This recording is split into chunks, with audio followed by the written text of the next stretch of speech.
Hey, how you doing? I'm sick. Just got back from the hospital getting checked out. I've got pneumonia. But it's not going to keep me down. You know that. Thanks to your new subscribers. I really appreciated your comments and support during this time I'm having with a certain lady at the medical supply place, right? Tomorrow's Monday. Today, I guess it's 2:30 in the morning here. I'm hoping to have some answers. So what I wanted to talk about, I wish everybody a happy day. Happiness. I try to always wish you all happy day. And if you have depression, I understand that can be like, oh, don't tell me that, or I don't want to hear it. I understand that. There are lots of reasons we could think of to ruin it very quickly, can't we? My brain was like, it was like automatic, like a default setting, just automatically go to all these negative things. And kind of worked like this. If I was upset, like I was having a depression moment and I'm crying for no reason, and my husband hears me and he comes to comfort me or ask me how I'm doing, I might snap at him. It's a way of kicking somebody away from me, um, that kind of like a wounded animal would if you try to pick it up or something, kind of just snap at you. That's the best thing I can relate it to. I don't do that anymore through therapy and things. I've learned other ways to deal with it. Anyhow, back to the point of that story. So, if he were to come in and check on me, um, which now he would just say, "Oh, do you need anything?" or something like that, then I could say, "I want to be alone" or whatever. Okay. So he will leave me alone. And then I'll go into this whole thing about I'll feel guilty for the rest of the day because I told him I didn't want him around. So it don't make any sense. So I focused on having a happy day, one day at a time. There was a time it was only one breath at a time that I could take. So, talking about a happy day, if you suffer from depression, this may or may not be video for you. It's gonna depend on your state of mind, probably, and just use your judgment. I understand it, as I have severe depression disorder, major depressive disorder.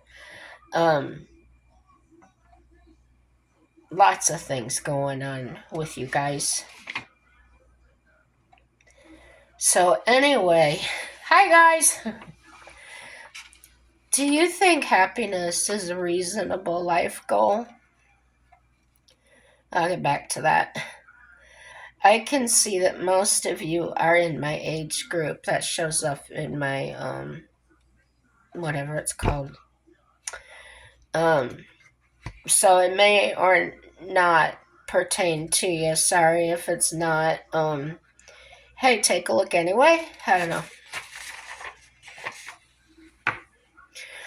So I typed happiness in Wikipedia, it pops up with this great big long thing. And kind of what I took from it, I wrote it down. It wasn't very much. Wikipedia calls it complex and multifaceted emotion that encompasses a range of positive feelings from contentment to intense joy.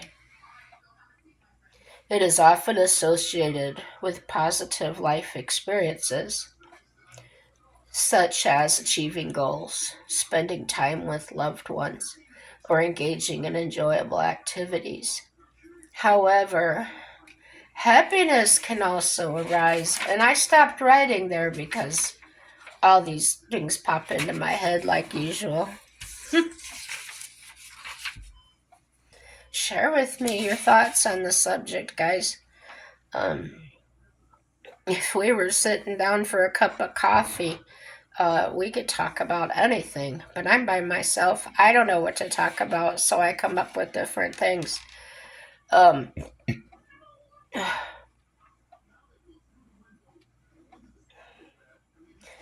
so back to, do you think happiness is a real life goal?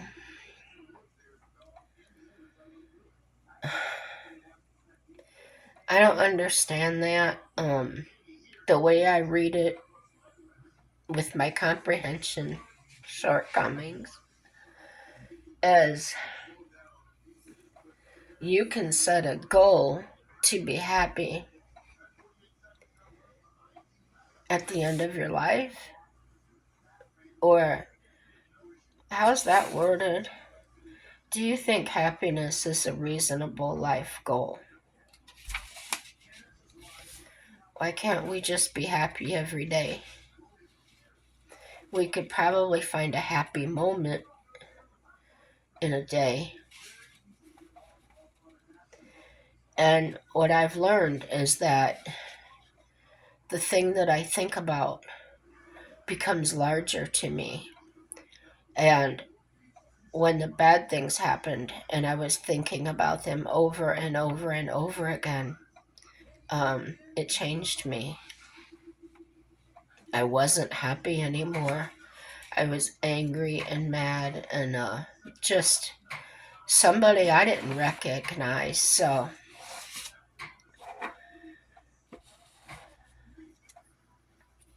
I would say I don't know how I made it, but I do know how I made it. And I had lots of help um, from God, from my husband, and a good friend I have in Indiana. She's really incredible. So I've started to think of a happy thing or something that even slightly made me feel anything better than the anger, or it was a way for me to not let that take over, to balance it out. If anger was weighing 50 pounds and my good thing was only weighing a pound, the more I drug out, the more I added to those little happy drops that I had.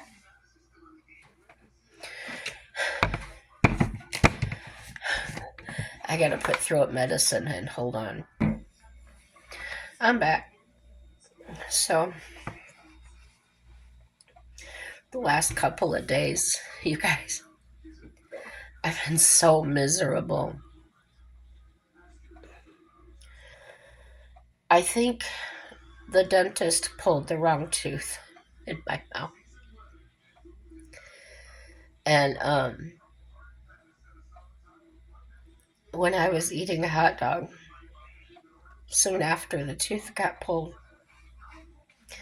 I can't chew over here and I can't chew over here because this is the side that had the tooth pulled, and on this side, the three top teeth are missing as well. So I'm chewing small bites, and I end up aspirating just a speck of this hot dog, and I'm coughing really hard, and I'm trying to get it out, and I didn't get it out. And I told my husband, I said, I'm going to get pneumonia from this. He goes, no, you're not. And he's patting me on the back, trying to help me get it out. And I said, it's already in there.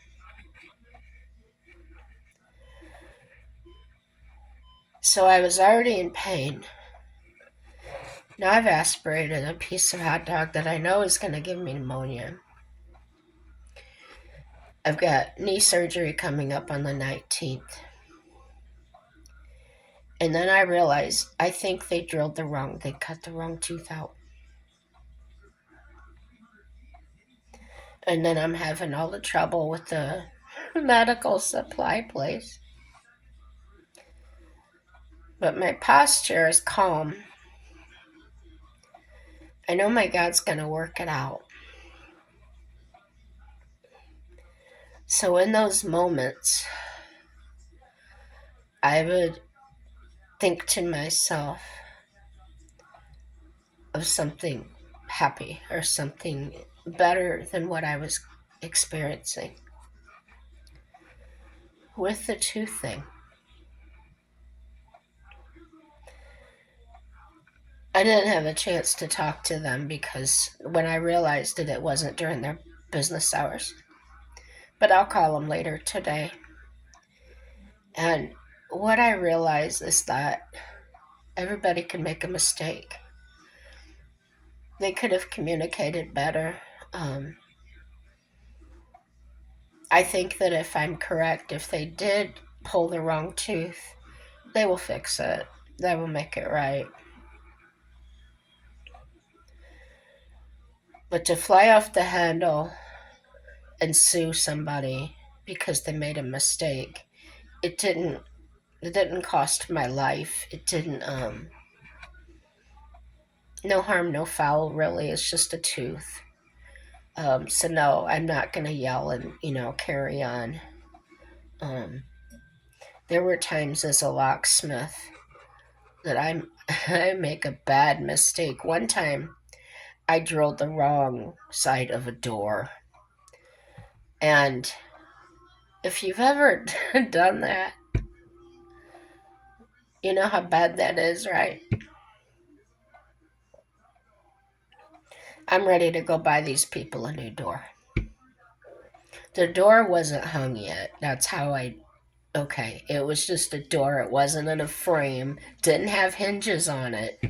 So that's how I'm not stupid, okay? I may be crazy, but I'm not stupid. So, they didn't want me to buy them a new door, and they still paid me. And I tried to give them money back for the cost of the door, and they said, "Don't worry about it. Everybody makes mistakes." So, in life, I've always tried to carry that with me. The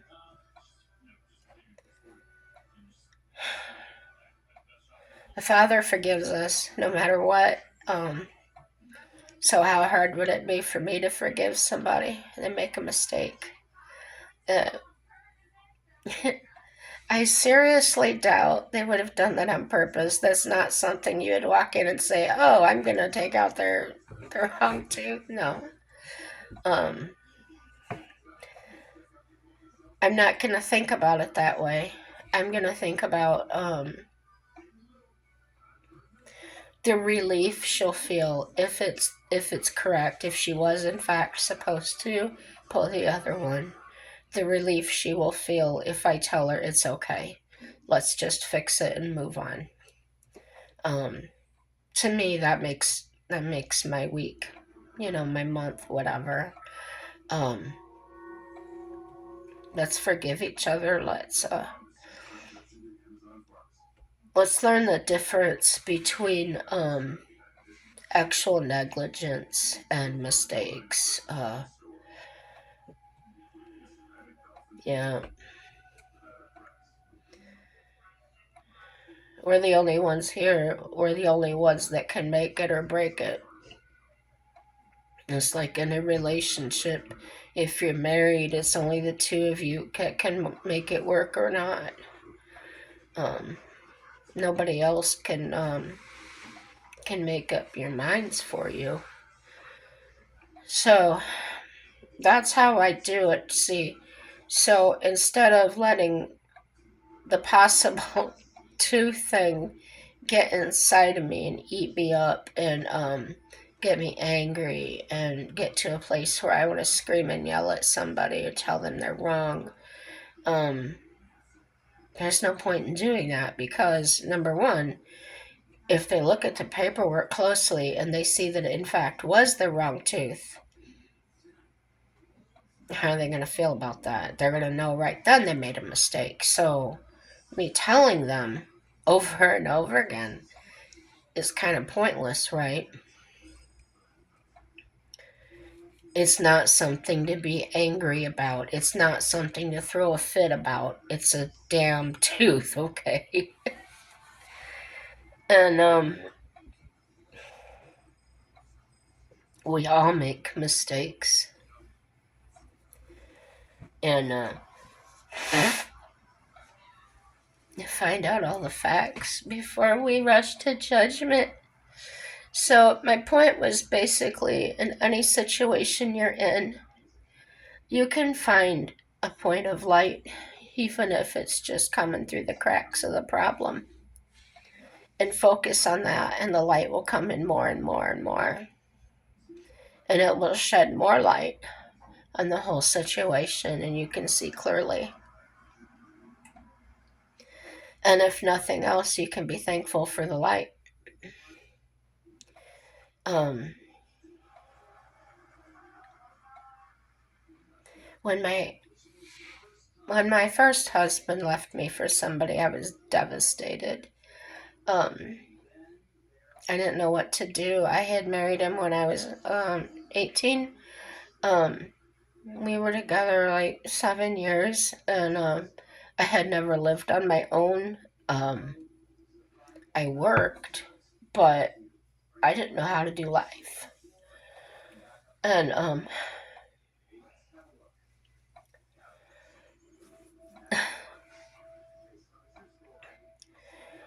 so I had to figure things out.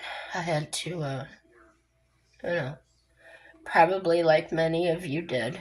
You got to figure things out. You just got to do it. Um, I don't know why the spouse wants to take the vehicle when they kick you out. Just tell you to walk or something. Like, what are you supposed to do? So, but that's what happened to me. And I was working midnights at the nursing home, and I took a day job. There was a woman that was a full time caregiver. She was a live-in caregiver. And she would pay me for 6 hours a day if I came there after work in the morning, so she could take some extra time off. And so I was doing that. And at the time, I was driving my stepdad's pickup truck. It was a really old one. And I called from work, from the nursing home, and he wasn't home, but my mom answered. And I told her what my intentions were, and if that wasn't okay, just I'll bring it back and I won't do it. And she says, no, no, that'll be fine. Just come home right after. Because that was one of the rules, was I couldn't take the truck anywhere else, which is the reason I called. I would never want to do anybody that way. And I thought, since I was told only to work and back, I thought that going to work at that, to give that lady a break, was work. And that's the way my mom seemed to see it. Well, as I'm sitting there at this this man's house, um, they come and take the pickup truck. My mom and my stepdad. So now I'm there without transportation again.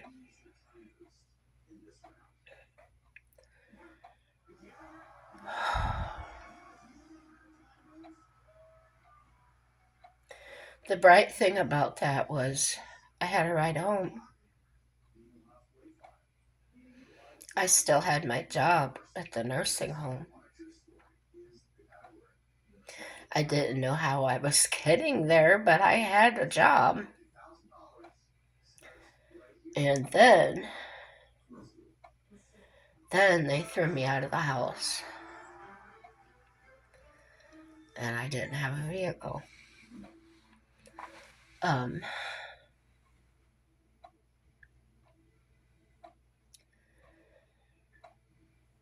my husband at the time, we weren't divorced yet.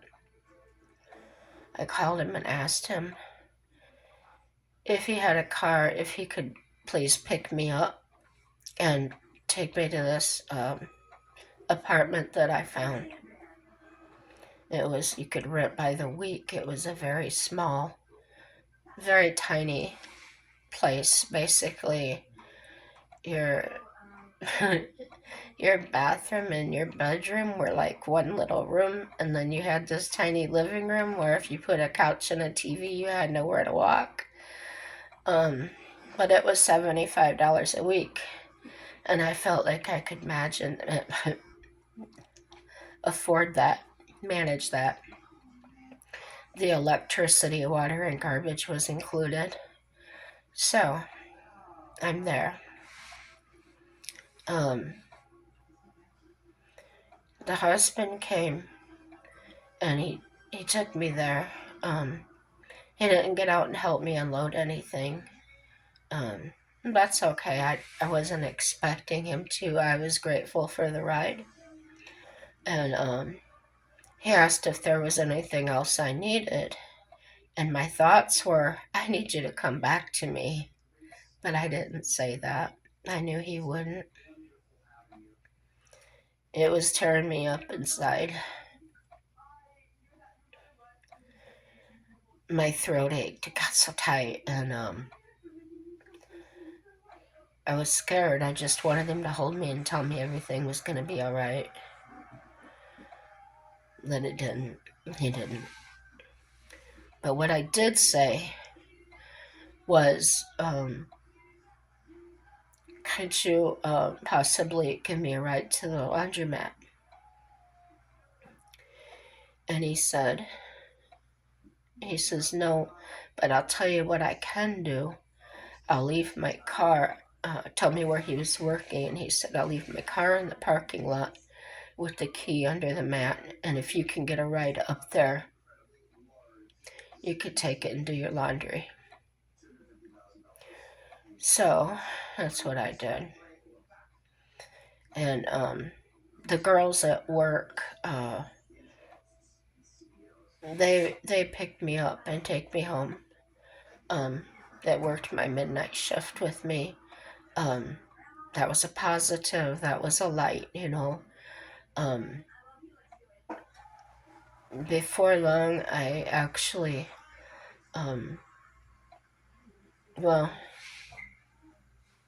I took the car back, getting ahead of myself. I took the car back, parked it in the parking lot, put the keys back where they were, and I go home. Later that day, after he gets off work, he comes over and he knocks at the door and he says, yeah, I just wanted to let you know that I can't let you use my car anymore. I said, well, I'm grateful that you let me use it today because didn't have any clean uniforms. And he added in there, which he didn't have to, was, my girlfriend doesn't like it when I loan you my car.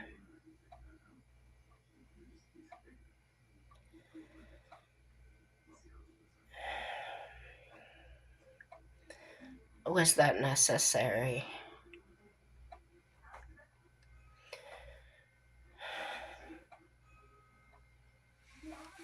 This was the one that had packed all my things up while I was sleeping and then kicked the mattress and pulled me by my hair, told me to get out.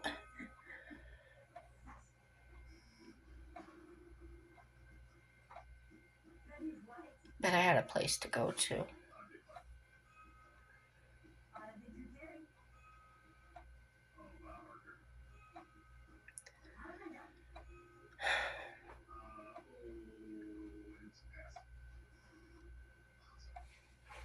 So I ended up getting a little car.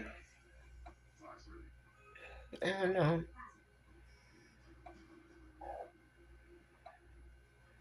Now I had mobility, so I could get a higher paying job. And that's when I went to the Visiting Nurses Association. And that's where I started the home care. And it was $3 more an hour plus mileage. The hours, there was a lot of hours to get. So I did that for a while. I'm trying to remember where I went after that. I don't remember.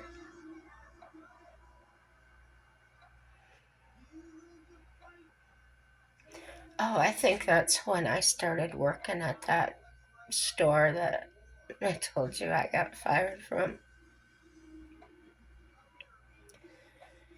But if you can find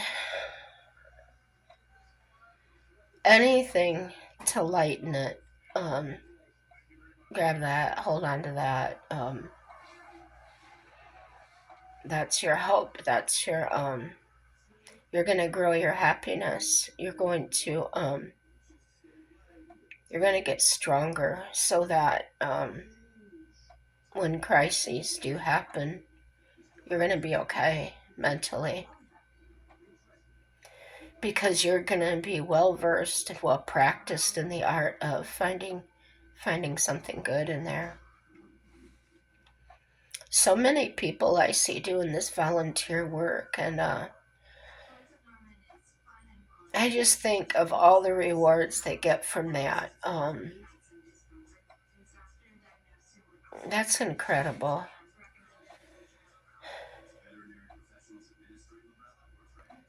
One thing I don't like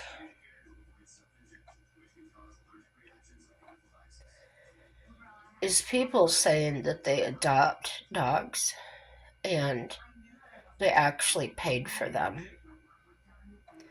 That's not an adoption. I used to get dogs from the like I got one time from the boxer,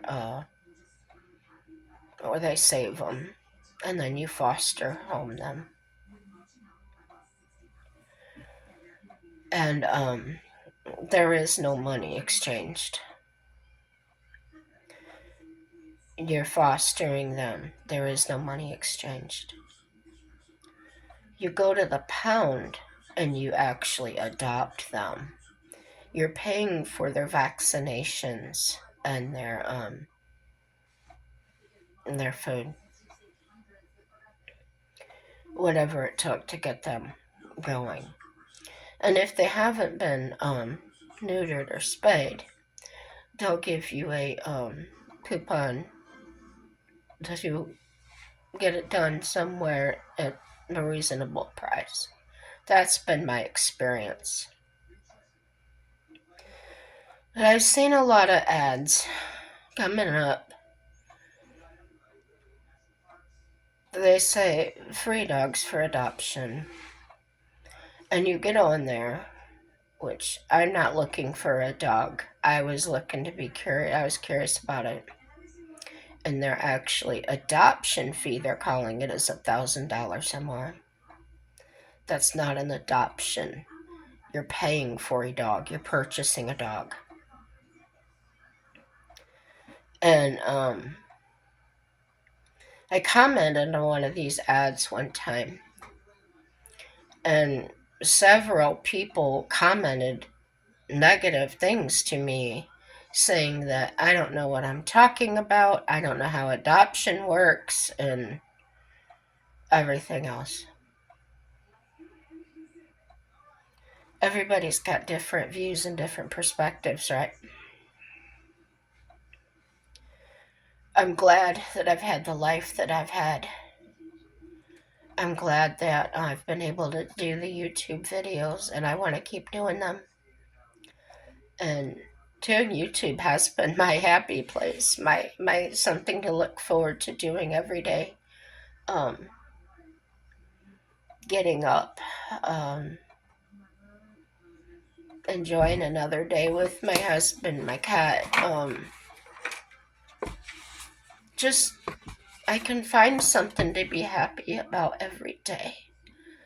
And if we just practice that, in my opinion, I think we can be happy every day. And this doesn't have to be a long life goal or whatever they said.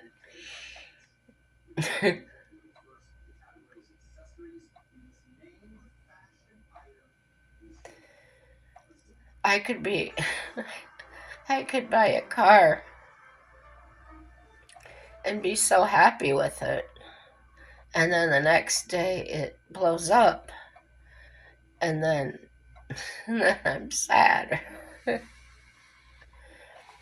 So happiness can be a false sense of happiness, right? And you realize that didn't really make me happy. It made me excited because I had something new to me. It doesn't have to be a brand new one, but it was new to me or whatever it was. And that happened to me. Yeah, a car caught fire. But on the bright side, my dog, who was sitting in the car, we were at the laundromat, and I was sitting in the car with her, with the air conditioning on, and I ran in to switch the loads over, check them and add quarters because I was timing it on my clock. I went in there and switched him over and came back out, and the car was on fire. So she was absolutely fine. It hadn't got very much smoke inside, and of course it scared me for her. I was more worried about her than anything else. So the fire department got called, and now I'm sitting there at the laundromat with no one to pick me up. I was in a town, I didn't know anybody, so mm, I had a bunch of people at church that probably would have done it, but I didn't have anybody's telephone numbers. I wasn't that way. I didn't get close to anybody or. Well, anyway, there was this older guy that pulled up, and he says, "I know you." I said, "You do?" He says, "Yeah, you're the locksmith lady." I said, "Okay." Well, I don't know what was wrong with this man, but he was a little bit slow. Um, so I can't really say there was anything wrong with him. That's just the way he was. It wasn't dangerous or anything. And so he's talking and talking, and he was talking about my tools. He would just get something in his head, and he would just ramble on about it. So I waited for him to slow down a little bit, and then I interjected in there. "Could you possibly give me a ride home?" "Oh, yeah, yeah, yeah, no problem." And so I gave him some gas money, and I got home. So they towed the car to my house, and I called the junk people to come get it. They gave me $350 for it. And then I ended up, as you know, that man gave me that car. So no matter what I was going through that was so horrible, there was a lot of light spots. And so when people ask me, what was it like when you lost your dad and your husband and your house and your horses within all in 3 months? I just tell them it was the most horrible, beautiful thing I ever went through. It really was. God showed himself to me in so many ways that I can't explain. Um, I'm not angry that I'm dying.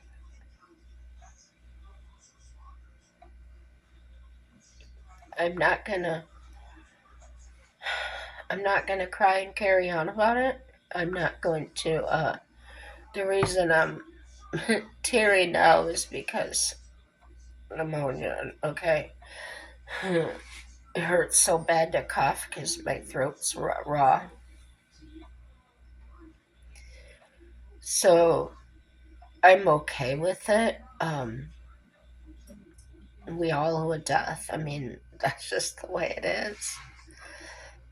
Happy to be alive with all of you and experiencing the things that we're experiencing and making this history, witnessing the history going on. So neat. Um,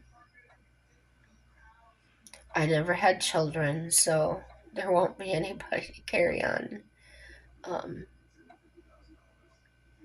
and that's another thing. See, I could have been better about that. I could have, I got uterine cancer, took it all out, and I could have been so angry, but I wasn't. I was tired. I was I was jonesing for the hormones, but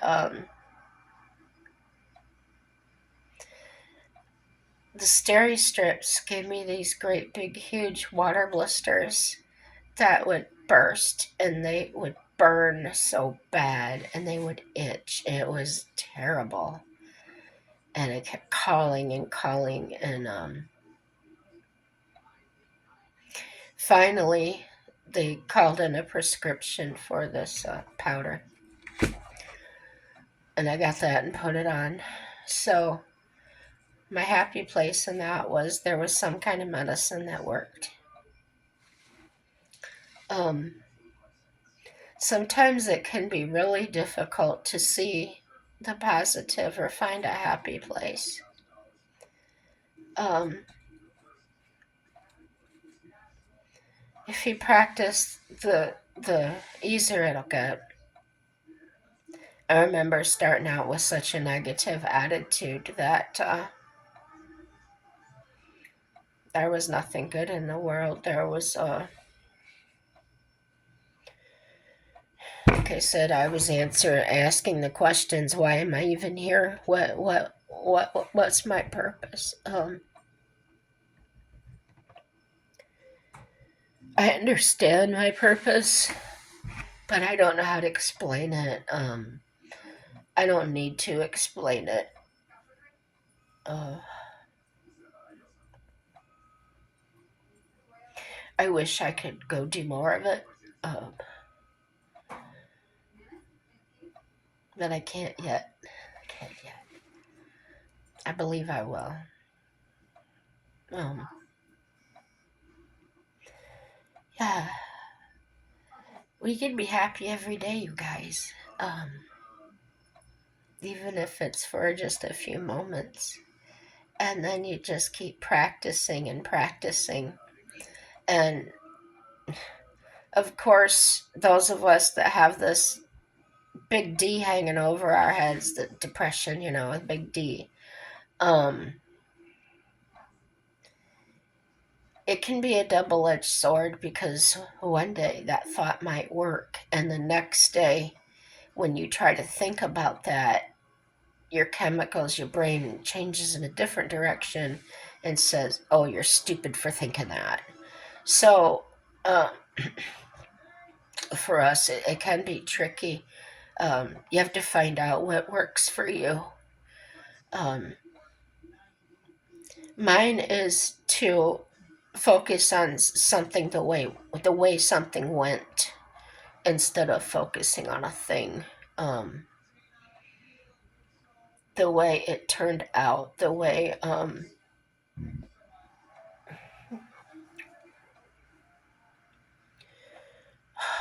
I was blessed. I'll just say it that way.